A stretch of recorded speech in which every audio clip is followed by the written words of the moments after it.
जा परी तू भी लगा के हाथ। जा मोहम्मद तू भी हाथ लगा के आ। देख भैया भी ठहरा हुआ है ना।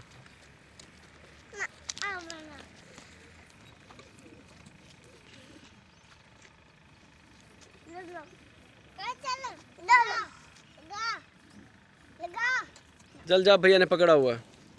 जा मोहम्मद कुछ नहीं कहता, भैया ने पकड़ा हुआ है ना।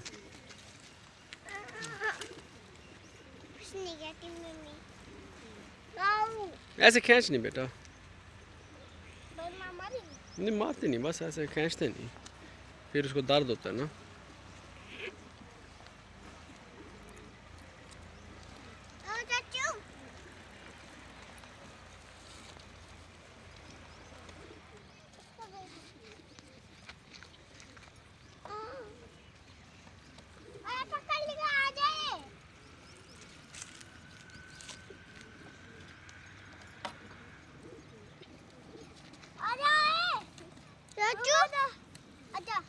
जा मोहम्मद, मतलब भैया ने पकड़ी हुई है। जा जा भैया ने पकड़ी हुई है। हाँ जा पकड़ ले।